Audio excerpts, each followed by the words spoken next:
What's up, everybody? It's been, I don't know, like 2 weeks, 3 weeks since I've made a legit video. You'll notice we're on a different map. We're on FarmVille NC, North Carolina. I decided to take a break from Forest River and come play on a 1x map or a standard size map for a little bit. We're gonna use a little bit smaller equipment on this, so it should be a fun time. And we need to slow this guy way down.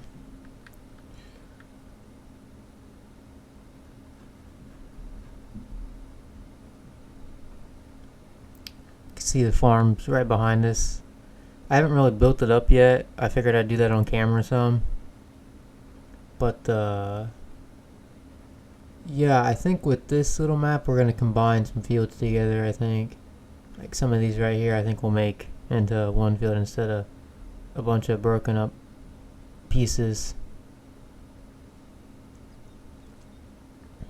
But I wanted to make a video last weekend.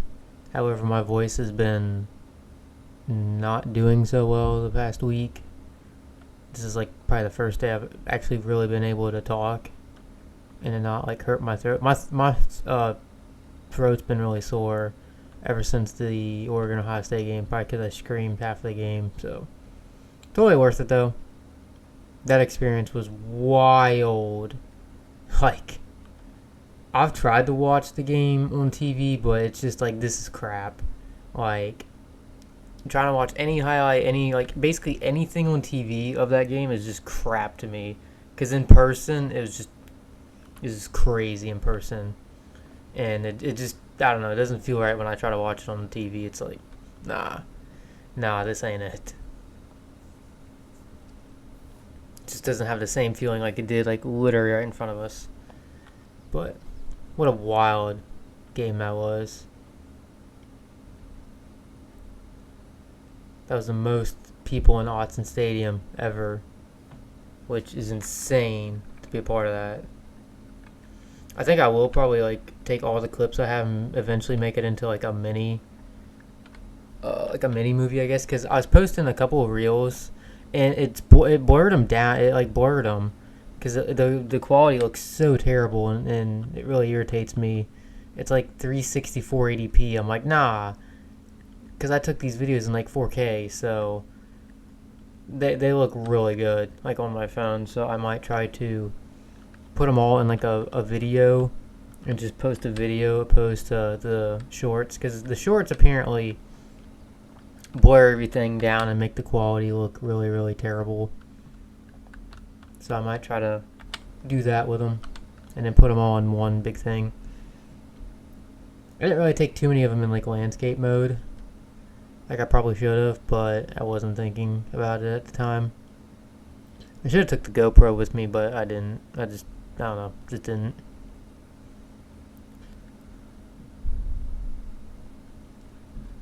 But yeah, what a crazy game that was. And what's even crazier is like Oregon's already played another game since then, and I know a lot of people were wondering like how they were gonna come out like after beating Ohio State in such a big win. Like, were they gonna be like hungover or whatnot? But nah, they put that to rest. They went out and curb stomped Purdue, like what they should be doing. So they should have done, and they did it. So I was pretty happy about that. They played on a Friday night, so good thing we're done with the Friday night games, because they played Michigan State on a Friday night as well. So no more Friday night games, back to Saturday. I don't mind the Friday night games, because like they'll get their game out of the way, and then when Saturday rolls around, I can watch everybody else and not even have to worry, because we've done played for the day or played for the week. So literally Saturdays are even more enjoyable, but I'd prefer to play on Saturday. I mean, I don't mind like maybe one Friday night game a year, but like two of them, I don't know about it. Got Illinois this week coming out to Autzen. We'll see how this goes over. Purdue pushed Illinois around. They put 49 on them. I mean, Illinois had to beat Purdue 49 to nothing, or 50 to 49 on their own field, I believe. I'll have to check that stat where they played, but I think it was in Illinois. I'm not 100% sure on that, but I am sure of the score. and I just think it's crazy because they gave up that many points to a team that Oregon shut out. So schedule's really in Oregon's favor going forward. #1 team in the country now as of today, because Texas lost to Georgia, so they got them at #1. I don't really care that they're #1. Like, I do not care about rankings right now. Like, that #1 next to their name does not mean nothing really. #1 has not been good to anybody this year. It seems like nobody's been able to hold it for more than 3 games. I don't really care about rankings. Just win the games. That's literally all I care about, is just win. On Saturday. So rankings don't really mean nothing, and it's not until like the playoff rankings come out that like they really like will mean something, because like the coaches poll, AP poll doesn't really mean anything. So I don't really care. But I am, I guess, happy to see him up at #1. It's been a long time since they've been #1, so definitely different to see for sure. Somebody that's not Georgia or Alabama be #1. What are my lines on?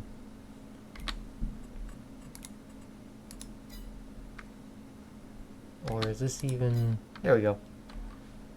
I guess point B did not go down. So I was wondering, like, where are my lines?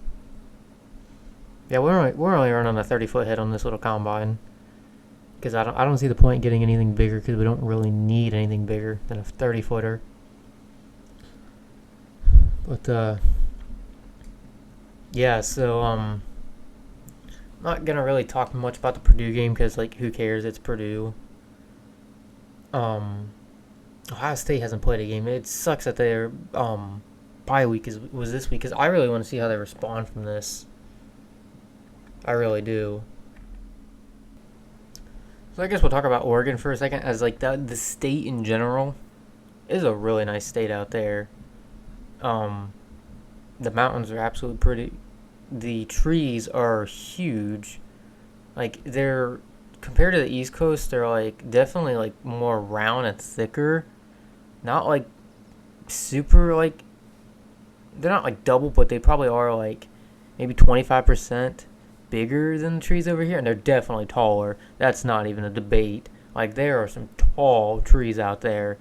Because I know we were going up like a mountain, and the tree started at the bottom, and we were getting more towards the top, and the tree was still going. Like, that tree was easily like well over 200 foot probably. They have some massive trees there. Because I remember we went in like this little waterfall thing, I guess. I don't even know where the heck we were, but I remember looking up at some of the trees, and I'm like, these trees are really straight. Like, they're perfectly straight. I see why logging is big out there, because they have nice, tall, straight trees. Whereas, like, the ones over here, they kind of, like, bow or they curve, and they're not like really the most perfect trees ever you'd want. But out there, they have some really nice trees. And I love that they're, like, about nature and stuff. Like, that's a big thing out there. Like, their nature. Like, they're really big on that. Like, not littering and stuff like that. Because I've never been anywhere where you have, like, trash, and then you also have a plastic recycle with the trash. Like, it's two things in one. I've never seen that. Usually, like, over here in the East, it's just, like, trash. But they have a thing for recycling as well with the trash. Like, everywhere you go, no matter where you go. That was very interesting. What else was I going to say? I mean, there was a couple homeless camps here and there. When we were in Portland for a hot minute, you could kind of see them there. Eugene had maybe a couple, but nothing like crazy. It was more in Portland than anything. But the ride from Portland to Eugene's like a 2-hour car ride, because we flew into Portland, and it's really, really nice, like the countryside down to there.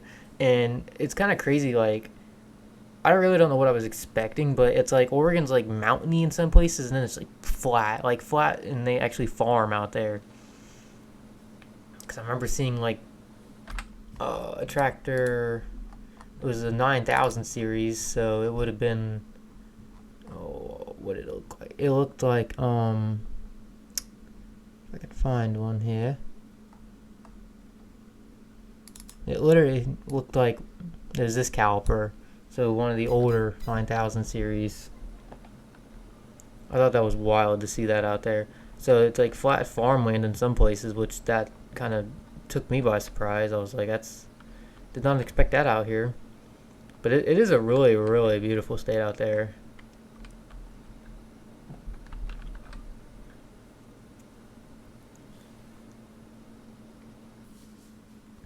Yeah, so just a really, really beautiful state. The coast, we went to the coast as well.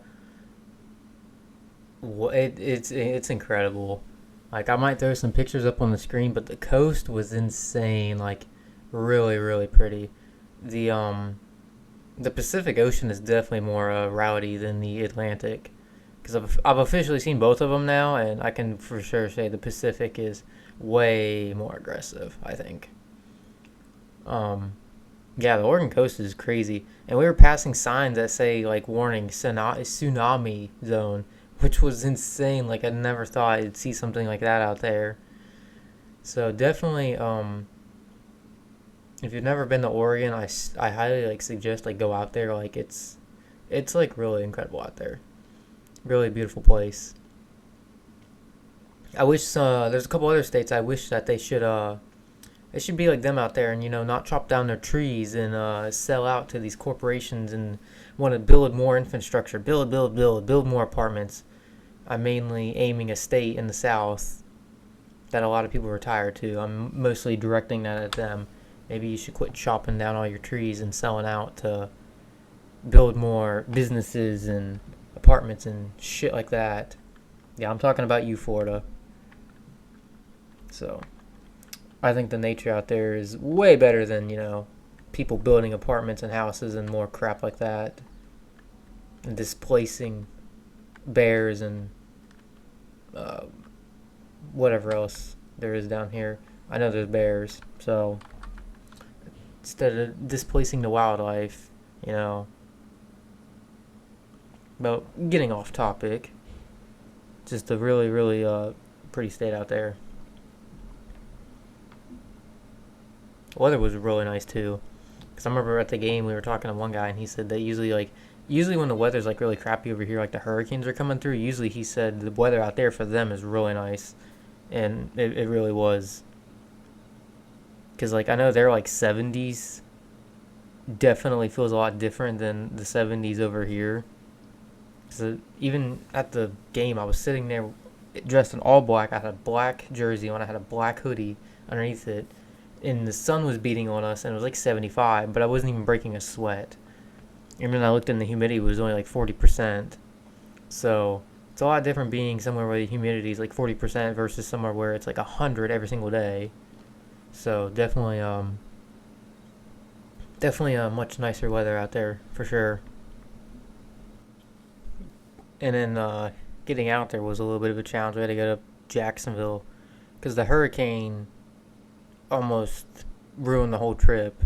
Because I know I was getting really pissed in the days before, because I was like, "There's no way this is gonna happen."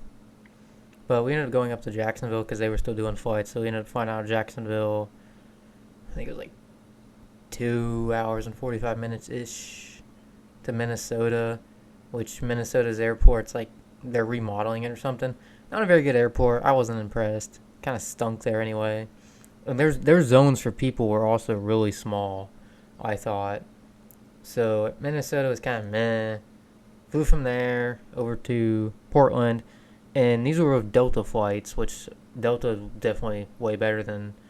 Well, we came back on Frontier, and then we went Delta on the way out there. But Delta's cool because you can see like your altitude. They have like the little screens on the back of the seats, and you can see your altitude, what you're flying over, stuff like that. So Delta's pretty cool like that. Because when we got on Frontier, they didn't have that, and I just thought it was nice knowing like what am I flying over and like the flight path or whatever. Because coming back, we had no idea like where we were at and what we were over. So, but definitely going out there was pretty cool. Coming back was kind of meh. I was less than excited to come back, to be honest. But when we came back, we ended up flying from Portland to Dallas. Dallas is a big airport, big airport, and then Dallas to Orlando. So I don't know if I could see myself living out there though. Very, very nice. I mean, I could potentially see myself living out there. I don't know about it. I don't agree with their let's just say their way of thinking and who they vote for. I don't agree with it. So there's that. Um, but if you take outside of that, it's a really nice place for sure. It's kind of interesting. Like the football games are starting at 9 o'clock out there in the morning, and game days ending at 9 out there, but it's 12 over here. So that was kind of interesting. Didn't have it in me to go to game day. Thought about going to game day, but after hiking up a mountain the day before, I'm like, yeah, there's no way. There's no way I'm getting up at like 4 in the morning to go to game day. No way. Because game day starts at 6 out. 6 starts at 6 out there, so. And I'm like, I just don't have it in me to get up and go. Because even 4 in the morning out there would have been 7, technically, for like my body. But I just didn't have it in me to get up and actually go do it. Because I'm like, it's going to be like 40 degrees out there. So I was like, I don't know about this. So, and I just didn't end up doing it. But maybe next time I'll go to game day or something. Maybe if they come on the east or somewhere, I might go.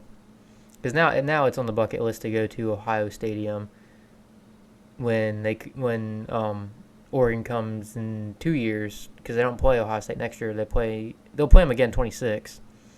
So be on the bucket list to go to Ohio Stadium this next go around, just because I want to see is if Ohio Stadium is actually like how much of a difference there is between Autzen. Because I know there's plenty of Buckeye fans going like, yeah, we've been to Ohio Stadium, we've been to Penn State, and honestly, like Autzen is like definitely, they're like it's on par with the other two. And honestly, some of them thought Autzen was actually louder, which is crazy because Autzen holds like 40 and 50 less thousand than some of the other stadiums. Or 30 and 40,000, not 50. Well, actually, they probably do hold 50 less than Michigan Stadium, because I think Michigan holds like 110. But, yeah, I think some Ohio people were a little bit taken back by how loud Autzen really is. But let's talk about the game. That's what everybody's here for. Let's talk about that part. That was wild. That was the most wild thing I have ever been a part of. And I didn't have it in me to yell "oh" the entire game. I was like I'm gonna drop to the ground, exhausted. I was like, we'll go on third down and like some big second downs. We'll do it on third down and fourth downs. And I did it on some seconds, but definitely third down. But it's just crazy game.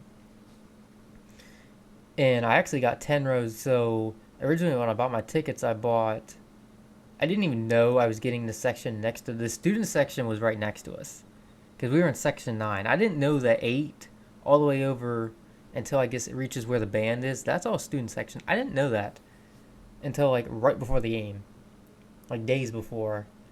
And when I had bought the tickets, I selected row 35 because that was like the closest down I think I could get. And I bought my tickets in like the end of January too.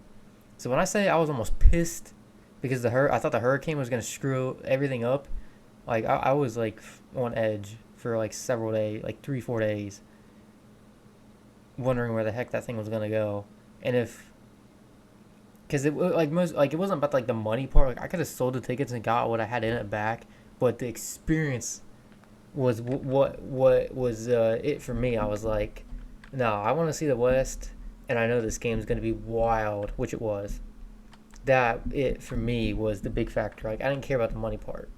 It's like I've bought my tickets. I had this plan since like January, wanting to do this. So, and a hurricane that's just come up in the last like 3 days out of nowhere, like less than a week before the trip was about to take place. Yeah, that had me really pissed. But thankfully, able to go out there, didn't stop us.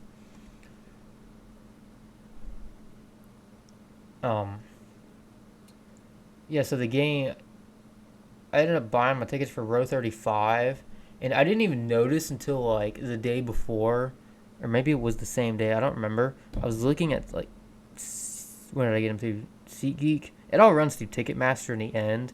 Like, I don't think it matters if you buy them off StubHub or SeatGeek. It all runs through Ticketmaster. And I was looking at SeatGeek, and it said row 35, and in my actual tickets, like, I didn't notice until we were already out there. I was like, oh, it says row 26. And I'm thinking, we were kind of like curious, like, so which row are you actually in? So I asked some guy out there, I'm like, hey, my SeatGeek says this, but my tickets actually say this. And he's like, oh, I'd go off of the one that actually has the seat number. So that's what we did. And nobody ever told us to move. So I ended up getting 9 more rows down than what I originally planned on. So we were in row 26. I mean, we had like a perfect view of this game. And we were on like the 25-yard line too. And it didn't even dawn on me until we actually started the game. I'm like, oh, this is really awesome, because every time they kick the ball off, it's going to be right in front of it. If it's on our end of the field they're kicking from, it's going to be right in front of us where the ball is placed. And they're going to kick it off. Or maybe they don't kick from... Do they kick from the 25? I can't remember. But they place the ball at the 25 every time they start. If it's a touchback, which... There were no kick returns in this game, which was crazy. It was all touchbacks for both teams. So every time they were at our end of the field and it was a touchback, they were putting the ball on the 25 and literally starting right in front of us, which was incredible. I'm like, note to self, next time for future games, buy tickets for the 25, be on the 25-yard line. Because if there's a touchback and they start on that end, they'll be right in front of you every time. So... awesome seats for this game. No complaints there. The bleachers, actually, they weren't even like metal bleachers. They were like metal, and then they had like a nice plastic over top of them, like covering. So they weren't like really hard to sit on either. Of course, like the only time anybody was sitting was like during the commercials and like the timeouts and stuff. Other than that, standing the entire time with everybody else. Incredible. And there was nobody tall in front of us, so that was perfect, because I was kind of scared about that. What happens if there's like somebody that's like 6'11" in front of me or something that I can't see? But could see the entire time. Absolutely wild atmosphere. There was a lot of big plays that happened right in front of us, because I know the of course, if you follow my channel, you saw the reel I put up of the final play of the game. Howard slides like literally right in front of us, slides to the ground. That was insane. And then the infamous 12-man on the field play, I have that one on tape as well. And Jabbar knocks the ball away from the Ohio State kid. That was almost right in front of us too, but it was on the other side of the field.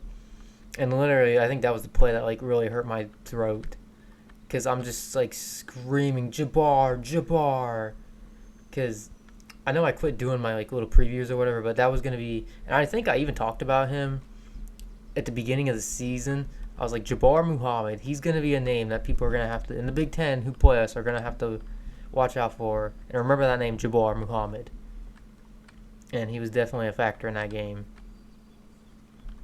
I don't know if this is going to go over well, because I don't think we're going to be able to unload this trailer.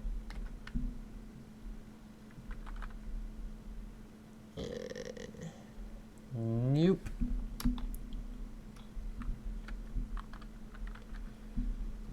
Okay, that's a problem.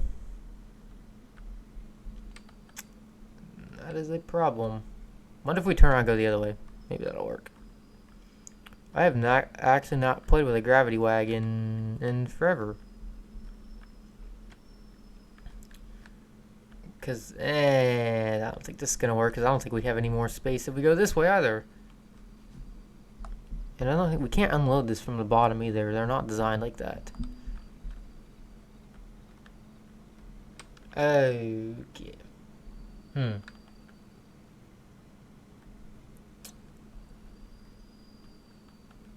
Okay, so we're gonna have to, okay, these bins are gonna have to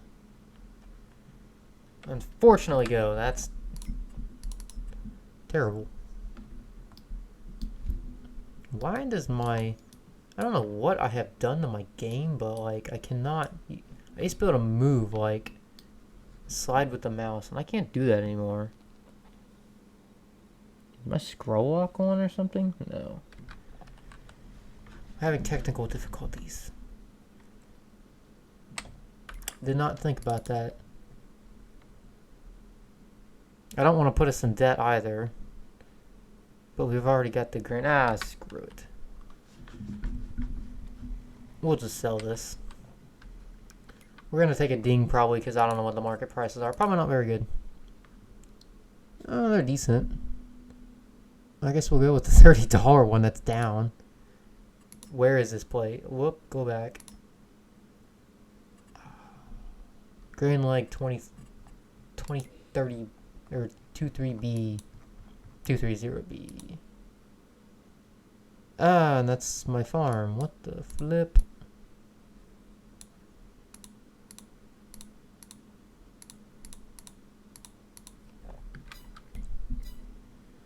That I can't even. How can you sell? You can't sell it to your own farm. What the? That's not how that works.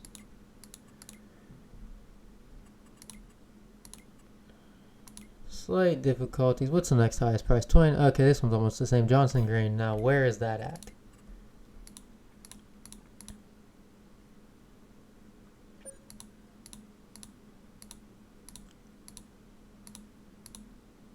None of those.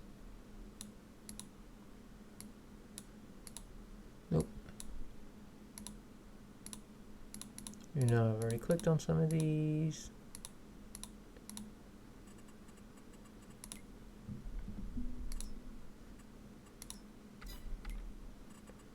Now let's look. Apparently it's right there. Okay, alright, two town. Let go. Put the cover on. Pull up map. Anyway, back to the game. Yeah, that was just so wild in every fashion. A lot of big plays happened in front of us as well. Pretty sure I mentioned that. Maybe I didn't. A lot of big plays happened in front of us, like for both teams, which was insane. Like I literally don't think, like, as far as like the action happening in front of us, I don't think I could have asked or gotten any better than what I got. It's a little bit bigger. Okay, we made just under $20,000. That's okay-ish money, I guess. We're not a big farm, so I think we'll be alright. But yeah, I couldn't have asked for better action in front of me during that game. Like, that was... Man, that was incredible. And then the play where, oh, it would have been the play where... Well, obviously the Trayshawn holding play happened right in front of us. The one where he caught the ball and, I think it got us in the red zone. I can't remember.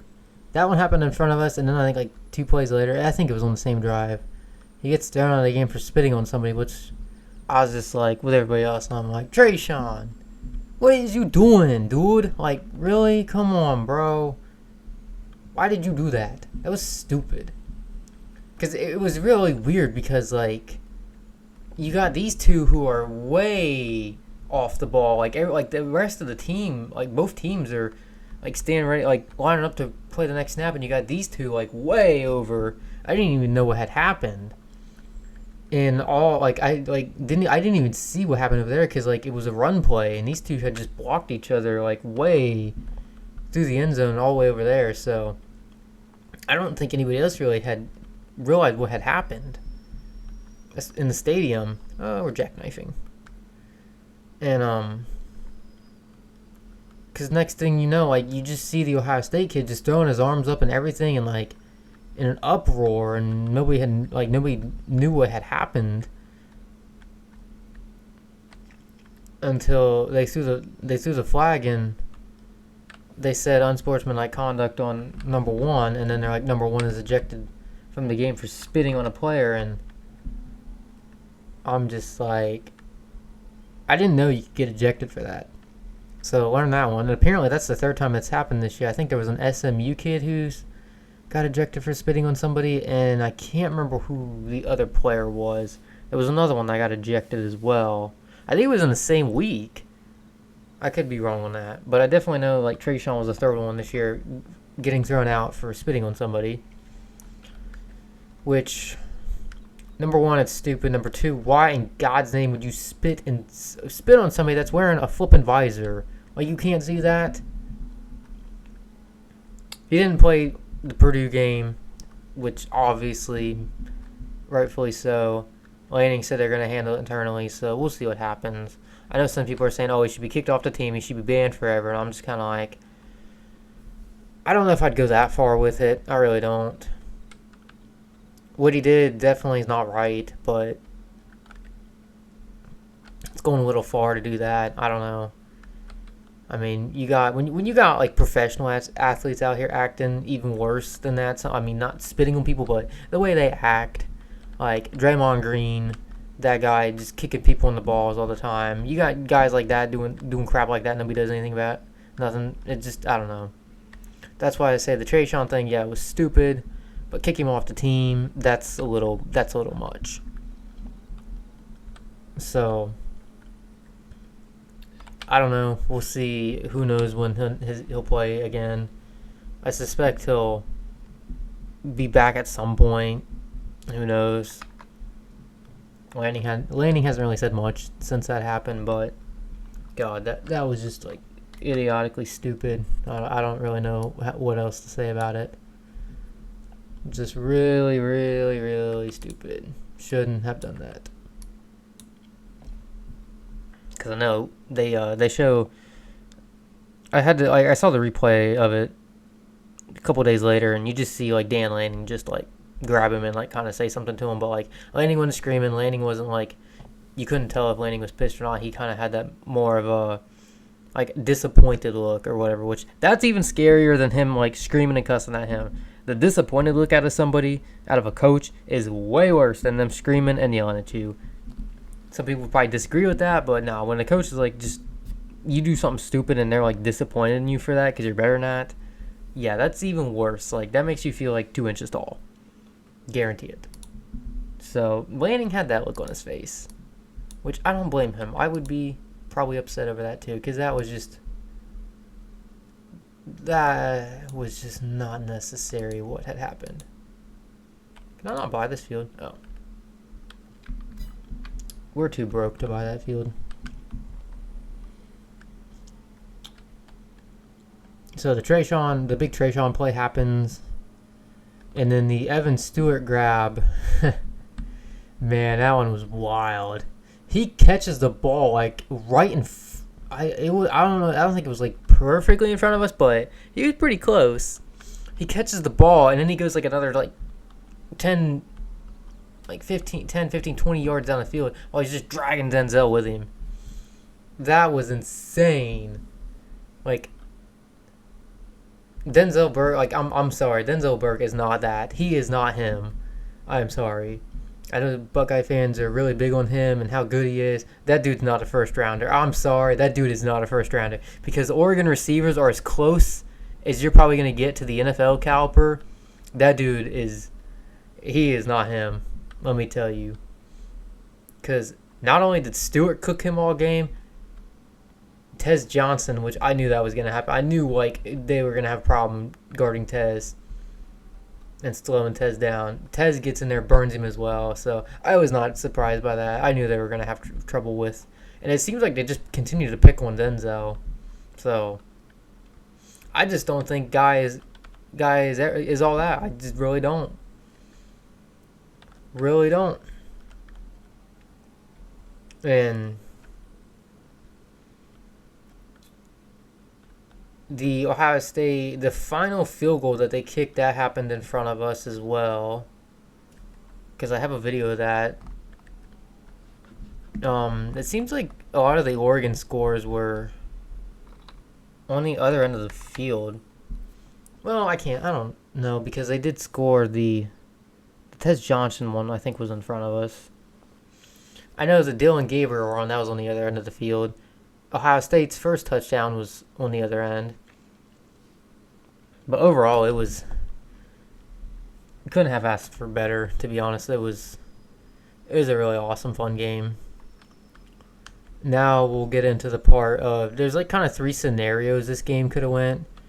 Scenario number 1 is the one that obviously played out. Scenario number 2 is, okay, so Howard gets down. There's 1 second on the clock.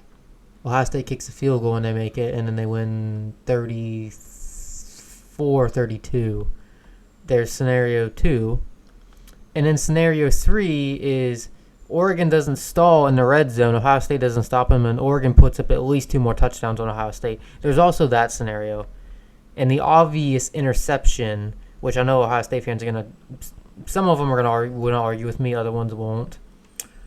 Y'all got away with a clear, easy score on the first drive of the game. That was clear an interception. There is another camera view of that, and some of them had even, like, some of the true Ohio State fans have admitted that was a clear interception by Oregon. Like, the Ohio State kid didn't even have the ball. I'm pretty sure it was Jeff Bossa in that play. Bossa had the ball. So, clearly Oregon picked it. They give it to Ohio State. So, that's where I say, okay, we're even for the final play of the game. Because remember, the clock, it doesn't matter where the clock is. The play is not over till the ref blows the whistle. Because somebody pointed that out. And I don't think they weren't even a fan of either team. They're just like, well, the clock does not, the play's not over till the whistle blows. I'm like, that's a good point, actually. I didn't think about that. So, but, yeah, if Oregon doesn't stall in the red zone twice, that's... Oregon left, and then they also missed a field goal. So realistically, I think Oregon left about 17 points out there on the field. To be honest, because some people say, "Oh, that's the best Oregon's got." Nah, we didn't play our best game either. Like Jordan Birch didn't play, which I thought we were going to be screwed when they said he wasn't going to play. He's not playing. I have no idea what's going on with Matthew Bedford, one of the starting linemen. He hasn't played all season. They said he was good to go. Like the Michigan State game, he didn't play that game. So I thought for sure he'd come back for the Ohio State. Like his first game would be the Ohio State game, but he didn't play against Purdue. So I have no idea what they're doing with this man. Because he transferred in from Indiana. That's why I was like, we need this man because he has Big Ten experience. He has experience against Ohio State. So we need this man to play. And he didn't play in the Ohio State game. So I'm like, I have no idea when he's going to make his appearance, to be honest. Derek Harmon sure made his appearance. That dude has been wild. He come from Michigan State. Oh my, he's probably been the most impactful outside of Gabriel. He's probably been the most impactful player, maybe for the whole team. Like that dude is a beast. Him just yanking the ball from Judkins, that was insane. Like, he didn't even try to tackle Judkins. He just was like, oh, there's the ball. Give me that. And he takes it right from him. That dude's insane. He's got the most quarterback pressures of anybody in the country right now. I think he might be tied with somebody else, but that dude's a menace. So, he's definitely... he's really making his presence felt. So, I think he's a senior, possibly. I don't know, but...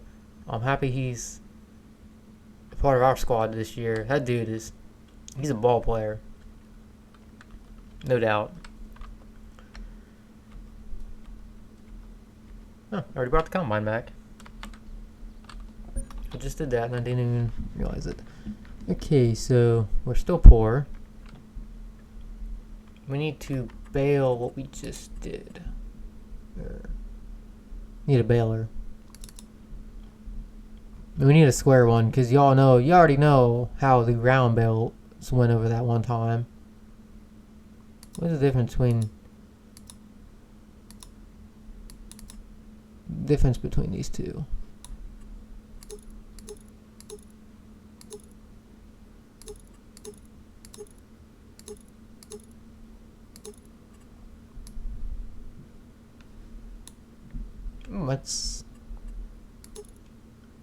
We'll just go with this.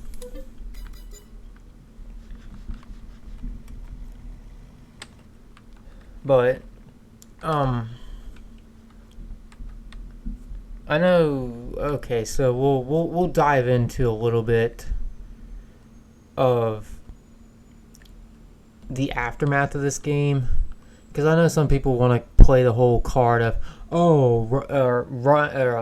Dan Lanning cheated. No, Dan Lanning just knew the rule book better than everybody else. That's what happened. Dan Lanning's out here playing chess. We're all playing checkers. That's the way I see it. Because I know that everybody wants to cry about, oh, he cheated, he cheated. No, he just outsmarted everybody. That's what these guys are paid to do. Like, coaches, that's their job, is to find loopholes in the rule book. Because I know in NASCAR, if you ain't finding, like, loopholes in that rule book, you need a new crew chief. Because he ain't trying hard enough. And that's exactly the same thing goes for head coaches. Like, if you ain't trying to find some loophole to use to your advantage, you ain't trying hard enough. And I just think it's kind of odd that, like, we've been playing college football for over 150 years, and we just now have to change this rule? Like, this is just now?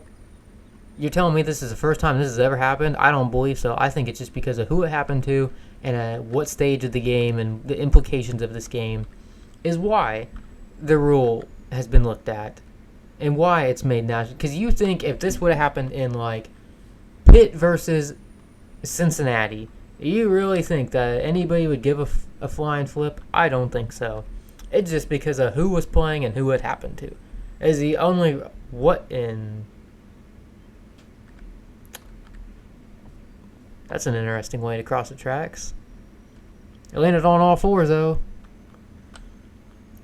So, yeah, it just... Who it happened to is why this was even remotely... Why anything was done about it. Because if it had been somebody lesser, nobody would have cared. That curb comes way too far out, in my opinion.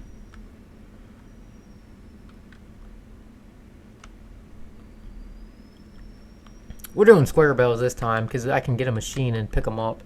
I mean, granted, we did the same thing with the round bills, but round bills were such a pain when we did that it's probably been months ago now. That was not fun. That was miserable. But that field was also way bigger. So you have the Ohio State fans who are, I would consider the tolerable ones, the ones who have, oh no, we're going to beat this train. We beat it. The ones who are tolerable and not delusional, who have accepted the loss, they got beat, fair and square, move on, go out and play Nebraska. I mean, just hope to get a rematch. There's those ones who have just accepted what happened. The ones that I can tolerate. The okay ones. Then you have the delusional ones that are crying about, oh, they cheated, this and that. And it's like, no, nobody cheated here. Just knew the rule book better than Ryan Day. And if you want to get up somebody, get up. The first, like, probably 12 hours, everybody's going after Ryan Day. And then it switched. Basically, the following days, after the first 12 hours, it all switched to, like, everybody being up Jim Knowles. Because his defense didn't put any pressure on Gabriel, which I thought that was very odd. They didn't even try to pressure. And his defense was just outplayed. Which is crazy because Ohio State usually prides themselves on, like, a really, like, stout defense. And that was not stout. They gave up 500 yards. They sent no pressure at all. You got Dylan Gabriel out here making JT Tuamoa look like a fool on that run play. He goes right after the running back, and there goes Gabriel with the ball. Denzel is out here just getting absolutely torched by a sophomore. Actually, no, I think Evan might be a junior. Might be a redshirt junior. I can't remember. I know he come from Texas A&M, and he was really good there. And he was torching Caleb Downs when he played at Texas A&M, and Downs was at Alabama. So yeah, you got the Ohio State fans who are just whining and crying, per the usual, because they think that because they are the Ohio State that they should win every game and they should beat everybody by 56-0 and crap like that. A national title should be theirs every year. They should be number one. They should never lose. You got that delusional part of the fan base, which I can't stand, who can't accept what happened. And it's like, and then they're crying, oh, get us on a neutral field. We'll pull you out next time. Will you though? Will you really? Or is or are you just gonna accept this is who Ryan Day is? This is how his teams are. are you just going to accept that fact? Because I think it's time to maybe accept that fact right there. Why am I driving back? We don't need this. We need the Landia. We need that, not this. It's like, when are you gonna accept that? Maybe this is just who Ryan Day is. And all dude had to do was just run the ball. Like, he got away from the run, because like Quinshawn really was not a factor. The guy had like 23 yards on a touchdown. That's not really much of a factor. Henderson, however, he seemed to be a little problematic. When they got him on the edge, it's like Oregon can't stop nobody on the edge. Like, if you run to the edge on them, we can't stop nobody. I don't get it. Like, if you run right at the middle of the defense, like, they'll blast some. Like, basically every time, like, Oregon stop them. You run to the edge, though, oh my God, it's hello real estate. Like, they can't stop nobody. The pass defense is really good this year. But as far as the edge, they can't stop nobody. And I don't get it. Because that's what Ohio State was doing with Henderson. They were kind of just going to the edge, and it was working. And all of a sudden, they got away from it. My thought, and I'm yet to see anybody else bring this up. My thought of why they abandoned the run game, I think it's because when 71, whoever John or Josh Simons, I think his name is, Simons, that lineman, that left guard that went down, and apparently, news to me, Ohio State's not deep at left guard at all. Like, they're not deep there. It's a kind of weaker position for them as far as like the depth goes. He went down, and that's about the time where I think the run kind of abandoned for Ohio State. They didn't seem like they were running after that. I could be wrong, but I feel like that's around the same time when that happened is when they kind of quit running the ball. So I just wonder if him going down had an effect on it. I'd have to go back and look at the tape, but I feel like it was around that time where Ohio State kind of just quit trying to run the ball.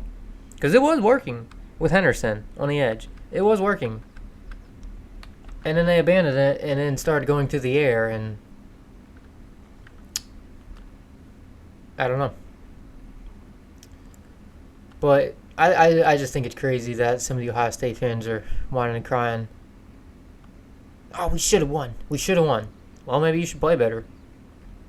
I mean, Ohio State played great. They really did. Maybe your defensive coordinator should just... If something's not working, maybe he should change it. Because I know some people were complaining, like, why did he just leave Denzel out there? Like, he did nothing to help Denzel. Like, Denzel was clearly getting rocked all game, and he did nothing. Why is this not? Is this on the ground? Nope. Back up. Back it up. This leaves Denzel out there to continue getting fried. But I'm kind of like, well, if Denzel is your starter and the best, because obviously he must be the best because he's starting that position, if he's getting cooked, what makes you think that anybody behind Denzel is going to do any better? Like your second and third string, they're going to get cooked too. Like, what makes you think they're going to do any better? You know? I think it was just insane that they had 0 sacks. That to me was wild. But I don't know. Ohio State played a really good game. I think if we get a rematch here, I definitely think you'll see some different things out of them, and Oregon will obviously do some different things. I think scheme-wise, just Will Stein did a better job schematically over Jim Knowles. It's what I personally feel like. You know, a rematch goes down, you know, it could be like Oregon and Washington, where Oregon lost the first one by 3. Washington started to play like crap last year, barely winning games. Oregon was just slaughtering people, anybody that got in their way last year. And we finally realized, oh, a rematch is going to happen. Everyone's like, Oregon's going to slaughter Washington. We get in that game. What happens? Washington plays the game of their life and wins again by 3. So you could see something like that go down. The year before, so 2022, Utah beats USC by 1 point. It was like 42-43. They get in a rematch with each other in the Pac-12 title game, and Utah just blasts USC. USC was ranked number 4. They were like a part of. They would have been in the playoff if they just won the Pac-12. USC or Utah comes in and just completely blasts them this time and knocks USC out of the playoff. That was 2022 for the Pac-12. So I don't expect to see that if Oregon Ohio State meet again. We'll see what happens. Ryan Day's just gonna have to do. He's gonna have to do a better job. Like, his in-game management is not great. He just mismanages games. And that's just who he is. And I think it's time for people to accept that. I thought bringing Chip Kelly on board might be the X factor. Well, that clearly didn't pan out. So, I don't know. And, the thing is, Ohio State has to get there as well. I hope the players aren't all hung up on this like the fans are, because a lot of the fans are like, oh, well, we get a rematch. We get a rematch. It's like, hold up a second. You got to get there first. Your backs are against the wall. Like, you have got to beat everybody going forward now. You can't stumble against Penn State. You can't stumble against Indiana, who looks pretty good this year, but who have they played? Is Indiana really that good, or just because they played the weaker half of the conference and their non-conference was laughable? So, like, I don't really know how to gauge Indiana. I know what Penn State's going to do. Penn State's going to come out and do what they always do. Lay an egg against Ohio State. Because they should have lost to USC, who lost to Maryland this past weekend. So Penn State is not a good team. I don't care if they're playing at Penn State. Penn State's not a good team. But you watch. This would be the year James Franklin just happens to stumble into a win. Just happens to stumble upon it. This will be the year that happens or something. So if I'm Ohio State, I probably fear Indiana maybe a little bit more, because even the years where Ohio State was really good and Indiana was really kind of just not good, Indiana still gave them a fight. So I might be a little bit more worried about Indiana than I would be Penn State. And then we don't even need to talk about Michigan. Michigan's in shambles right now. Like, they are straight up in shambles. You lost 21-7 to an Illinois team who, the previous week, Illinois was in a dogfight with Purdue. They let them score 49 on them. I think it took overtime for Illinois to beat Purdue, who's a 1-5, 1-6 team. I don't know what the record is now. I think it's 1-6. Who just got curb stomped on their own field 2 nights ago by Oregon. Like, that's why I say I think Illinois, like, when they come out to Autzen, they'll have a little bit of fight in them, but I just don't think their depth is there. We'll see what happens. I just don't see them putting it up for 4 quarters, to be honest. I really don't. I think Oregon's just way more skillful and powerful at like every position, so we'll see. I don't think T-Ferg's going to play. T-Ferg had the big tight end for us. He had his appendix taken out. I think late last week or something. He didn't play the Purdue game, so not sure when he'll be back. Hopefully pretty soon. But we got 2 other tight ends that can play, so no big deal there. Jordan Birch, no idea when he's going to come back. Hopefully sooner rather than later, because we need Birch. But Michigan in shambles. Because here's the thing, Michigan, they can run the ball, sort of. They can't pass the ball at all. Cause I don't remember who I was watching, but they were talking about Michigan. Yeah, they can run the ball, kinda, but they can't defend the pass. They can't pass the ball themselves, and they can't defend the pass. I'm like, okay, so we're foreshadowing. Oregon goes to the big house. They let Michigan kind of run the ball on them, but here's the thing: if Michigan can't defend the pass themselves, Gabriel's just going to pick them apart through the air, So that's the way I see that one going down. I don't care if we're going to play in the big house. Michigan is just, like I said, they're in shambles. Like, they have they're not playing as, like, a whole. Like, how do you say this? They're just so, like, discombobulated. They're not gelling together, I guess you could say. I don't really know. Like, it's kind of just, everything's just not, it's just not working this year. Which is to be expected. I mean, it's Sherrod Moore, whatever that guy's name is. First year's head coach, new quarterback. I don't know how much of their defense returned this year. It's just not a good time for them.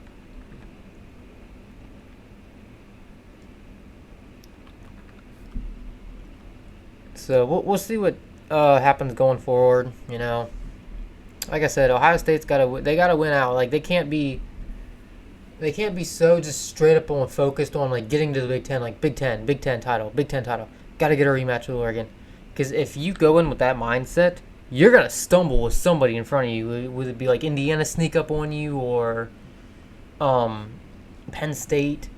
Like if you overlook one of them, because you're so focused on getting at us, you're gonna stumble. Somebody's gonna trip up and beat you, and now your rematch doesn't happen. I don't think that would be the case, but you never know. And God so help me if Ryan Day loses to Michigan this year, especially this year. Peace be with you, brother. Because they're probably gonna. Who knows what they're gonna do? Like if he loses to Michigan this year, and I believe it's in Columbus.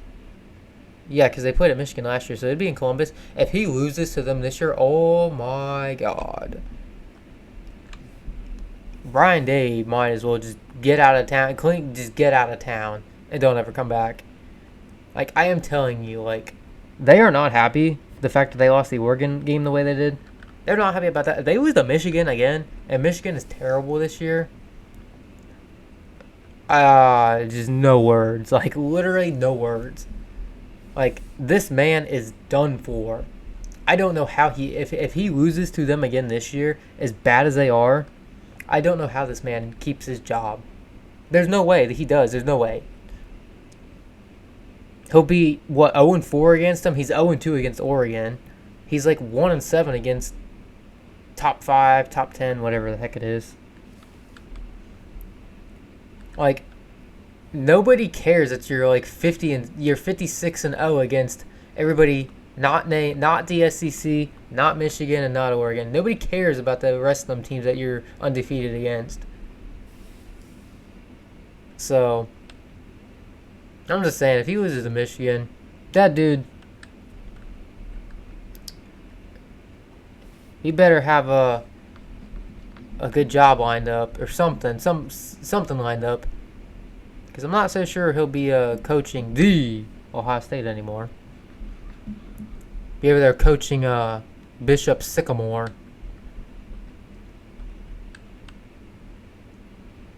He's a good coach. He's just not a great coach. He's a good coach at like 3/4 of the game, and in the final quarter of the game, he's just like it's like it all falls apart. Like he gets complacent or something. Who knows? He did better the Oregon game. He did much better. The Georgia game was just pitiful. Like, dude, run the damn ball. That's all I had to do was just run the ball and get a little bit closer to help his kicker, and they probably would have beat Georgia. That's all he had to do. But now, who throws it? 3 times in a row, who throws it? That was so dumb. If I was Ohio State, I'd probably be more upset about the Georgia game than anything, because if they'd beat Georgia, they would have won a national title, and none of this would be happening. I'd be more upset about the Peach Bowl than I would be about what happened 2 weeks ago. But hey, man, it's college football. And this year's been wild. Like, we got teams who have never been anybody being somebody this year. Like, Army Navy's undefeated, both of them. We have got to get an 11-0 Army team versus an 11-0 Navy team. This must happen. Like, I don't care. This has got to happen.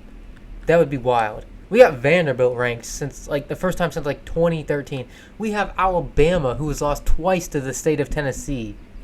Because they lost to Vandy and Tennessee. We have that. What else do we got? We got Florida State going 12. And it's a shame that Cal could not beat Florida State. Because if Cal would have beat them, Florida State would be on path to going 0-12. That's mad respect. Go 12-0, followed up by going 12-0, followed up next year by going 0-12. But unfortunately, Cal didn't hold up the end of the deal. They lost 14-9. But But hey, they can go 1-11. Florida State, just, I literally genuinely don't understand what has happened to Florida State. Like, why? Why are you this bad? Like, they didn't just fall off a cliff. Like, they fell off, like, the edge of the world, I think. And DJ Ugbadugi, he's not that good. And I saw something where that dude's trying to come back. Dude's trying to I think the dude's trying to claim some, like, I don't know, 12th year of eligibility. His brother's going to be playing in the NFL before him at this point. Because I know Ohio State fans know who Mateo Ungulele, I cannot say. I pronounce their name like once every 20 times. Ungulele. If you just say it fast, I think the key is just say it fast. If you try to say it slow, it just doesn't work. But Mateo, who, smart choice by playing on the defensive lineman, very good. Mateo is going to be in the NFL before DJ is. At this point, I'm convinced. And Mateo is only a sophomore. He is ridiculously good for a sophomore, which is crazy. So I think he's going to come back for next year because he'd be a junior, and you can't leave for the NFL till after your junior year. So he comes back. I think he leaves after his junior year, to be honest. He's just so good that I think he leaves. Money talks, though. We'll see what I guess like he'd make like as a rookie in the NFL versus like what he'd make with Oregon a senior year. So I hope he comes back for his senior year, to be honest. I love watching him play. He's ridiculously good. But yeah, at this point, he's gonna be in the NFL before his brother. So, and I just don't understand when his brother like when is DJ just gonna give it up? Like, come on, bro. You obviously. He was just not good at Clemson. He did okay at Oregon State last year. He did pretty good. Not gonna lie, he did much better out there. And then he goes back to the ACC and he's terrible. Again, hell, he didn't even. I don't even think he played this past week. I don't think he's played the last 2 weekends. To be honest, like, dude just isn't good. Should have stayed, I don't know. Oregon State clearly wasn't the choice. But, I don't know, somewhere else.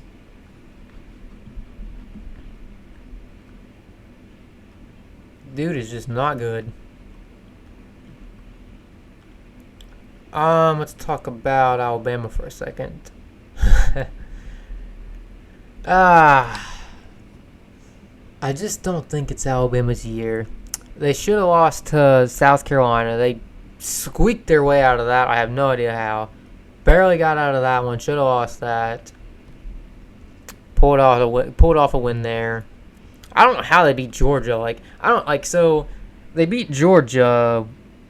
They get a huge lead on Georgia, and then somewhere something happened because then Georgia rallied a comeback and just fell very short. And then after that, Alabama's not been the same since. Like, whatever happened in the middle of that game, something happened because Alabama has not looked the same since. I mean, they're just struggling to do anything, and I don't know what it is. I don't really care what it is. I think it's hilarious to watch them lose. You know, other teams who are finally getting a chance to be up there.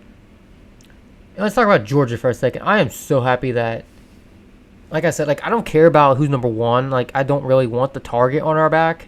But then again, it's like, what's the difference between number one and number two? You're still going to get the best shot from, like, Illinois. We play Maryland. We play Michigan. We play Wisconsin. We're still going to get their best shot, regardless of if we were 1 or 2. But I am so happy they didn't put Georgia ahead because Georgia has no right to be ahead. Y'all lost to Alabama, who has 2 losses. And let's talk about Georgia almost lost to Kentucky on nothing but field goals. Like, do we realize this here? Kentucky almost beat Georgia on their own field with literally just kicking field goals.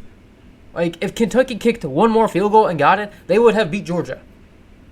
That is wild work when you think about it like that. Like, that's insane. Considering where Georgia's program has been, like, basically post-COVID, COVID-19 and beyond. Like where the Georgia program has been. That is wild work to almost beat them with nothing but field goals. So, no, I don't think Georgia deserve to be number one. Because they're wishy-washy, in my opinion. I mean, last week, they won 41-31 against Mississippi State. It's like, it depends on which Georgia team shows up for the week. Sometimes they do really good, like they do with Texas, even though throwing 3 interceptions was terrible. Texas didn't do any better. Texas shot themselves in the foot. They could have won that game, but proceeded not to. So it just depends. Like some weeks Georgia shows up and they're ready to go. Other weeks they show up and it's like everything you could think is going wrong and they just somehow barely win. You know? And I know people want to look at Oregon like, oh, you struggled against the fighting potatoes that are an FCS school. Yeah, I mean, we did. We had a walk-on playing at center. They were trying to clearly do some like different packages against a nobody team. Turns out Boise State is a really good football team. Ashton Genty. If that dude don't win the Heisman, I'll be shocked. Ashton Genty is... He's going to win the Heisman. I mean, who's going to stop the guy? Nobody. And when you look at their schedule, there's no reason why this man shouldn't win. Dude's a baller. Probably going to win the Heisman. That guy's got more... I don't know if the stat was after yesterday. I think the stat was before all the games yesterday. That man has more rushing yards than 106 teams. There are 106 teams totally who don't have as many rushing yards as Ashton Genty has it by himself. That is wild. And some of them teams included like Oregon, Michigan, Georgia, Alabama. There were some really good teams on that list as well. That's just crazy work to me. The amount of yardage that man has.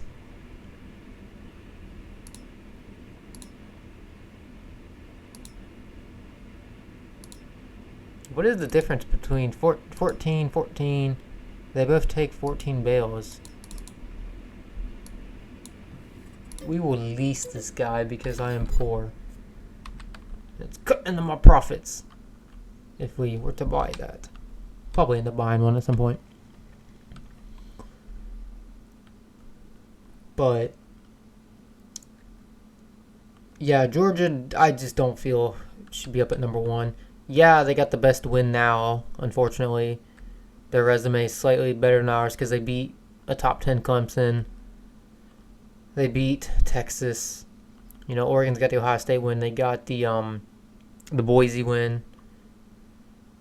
They're going to play their third-ranked team with Illinois, but I feel like Illinois might fall. If we win, I feel like Illinois might fall out of the rankings.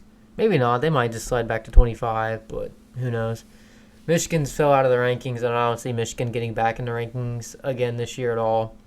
I mean, they're in total disaster mode. They're in total just disarray, so I don't think we'll see Michigan ranked again this year. Really don't. But, Georgia's kind of been wishy-washy all year. I mean, they play good here, and then they don't play good there. Oregon kind of had the first 2 games, like, I don't know really what was going on with the Idaho game. That was just, new quarterback in the system. We were starting a walk-on at center. We were just trying some things out. They played Boise State, which turns out Boise State's actually really good at football, so that game looks even better now that Boise keeps winning and they're ranked. Again, trying out that walk-on center, they tried that out, and then they switched halfway through that game and everything changed, and then they never looked back. And then the offense took off from there. Oregon just seems to get better and better every week that goes by, it seems like. There's not really like a down performance. I mean, yeah, they gave up quite a bit of points to Ohio State, but it's Ohio State. The roster that was never supposed to be stopped. $20 million. They put 500 yards up on their defense. That defense that was supposed to be like a brick wall. So, they should have put a couple more points up, I think, but Oregon just looks, they've just gotten better and better, since the first couple of games. And I'm kind of happy those first couple of games went like they did because it was a real wake-up call and it was a real, we need to play better. And I think it really has helped this team versus some teams are experiencing that now. They're just now figuring out who is who because they hadn't played nobody. So I mean, I'm not saying like playing Idaho is a somebody. I'm not saying Boise State is like a powerhouse either. I mean, they're good, but they're not. They're not a Texas. They're not a Georgia. But it's just good to figure out like who is who early on versus like in October. I can see Oregon riding it out the rest of the year being. I can see him going to the Big Ten title game 12-0. Do I see him getting in the playoff undefeated? 50% chance. I mean, that's kind of where I'm at with it. I mean, it's like 50% we could do it, 50% we don't. But as far as riding out the regular season undefeated, I think the schedule's in their favor, so I think they could do it. I think the biggest challenge is going to be probably Wisconsin, going to Wisconsin. That's the team that kind of scares me going forward. Michigan was going to be it, but looking at how just not good Michigan is this year, I'm not really too afraid of Michigan at this point. Hell, I'm probably more scared of Illinois than I am of Michigan, to be honest. Just judging how that Illinois-Michigan game went over. But a lot of football still left to be played. Do I see us getting kicked out of the number one spot at some point, even if we don't lose? Potentially. Because when you look at the SEC, there are still some monstrous battles to be done there. I mean, we got Alabama, LSU, which I'm calling it now. Alabama's going to lose to LSU because I think they play in Death Valley. I think LSU is going to beat Alabama. And then we still got to see Georgia and Tennessee play, which I have no idea what's happened to Tennessee. Like, their offense came out to start the year like they were just gonna rip through everybody. And then I don't know what happened in the Oklahoma game, but now their offense is just kind of like not that good. So we'll see what Tennessee does. Do I think they're gonna beat Georgia? Depends on which Georgia team shows up, and it depends on which Tennessee team shows up, because they're going to play in Athens. And it's like I said, until somebody beats Kirby Smart, not named Alabama, and Nick Saban, until somebody beats Kirby Smart, who is not Alabama, I have to pick Georgia every time. Like, even the Texas game, I was Georgia all the way, because I'm like, until somebody can step up and beat Kirby, who's not Nick Saban, it's hard to pick against Georgia. It really is. I mean, even if Georgia and Oregon were to play tomorrow in Autzen, I have to pick Georgia. I really do, because it's very hard to beat Kirby Smart. And it doesn't seem to matter where they go either. I mean, hell, Georgia could go to Columbus, and I still think they would probably beat Ohio State on their own field. Bold take, but until I see somebody beat Kirby, you kind of have to pick the guy. But like I said, a lot of football to be played. We still got to see Penn State and Ohio State play. I can't wait for that game. I mean, I can't wait till they play Nebraska. I'm probably gonna see them beat. I say they beat Nebraska probably like 49-7, 49-10. I can see that being kind of the score for Ohio State, Nebraska. It really won't be till they play Penn State where we really see like where they're kind of at with this. Still got to see them play Indiana, and I can't wait to see Indiana actually show up and play somebody. Because I think they've just been getting away with playing a bunch of nobodies, and that's why they're good and ranked. So we'll see what Indiana looks like when they play Ohio State. That's really going to tell us how good Indiana really is. Are they for real or not? And at this point, it's like, so Indiana loses to just, this is probably going to get wild, I think. Because if Penn State just goes down with one loss, I have to look. If Penn State and Indiana play. But I'm feeling like we're going to see Oregon in the playoff. Ohio State's there. Penn State, I would imagine. But maybe instead of Penn State, we see Indiana. Or maybe we see all four of them. Because why do I feel like Penn State or Indiana might possibly get that like last spot? Not the 12th spot, because I think that's reserved for the group of 5. But why do I feel like we could maybe see Indiana in there at the 11 spot? It's possible, because the SEC is in a down year, and I think and I'm gonna be upset if either Oregon, Ohio State, or like Texas doesn't win a national title this year. I'm gonna be upset if it's not one of those 3. I'm gonna probably be even more upset if it's not either Ohio State or Oregon. Because if you're going to do it, I think this is the year to do it if you're going to do it. Alabama's clearly down. Georgia's not looking nearly as dominant as they've been in the past. I think if you're going to win a national title, I think this is the year to do it while they're down. But we shall see.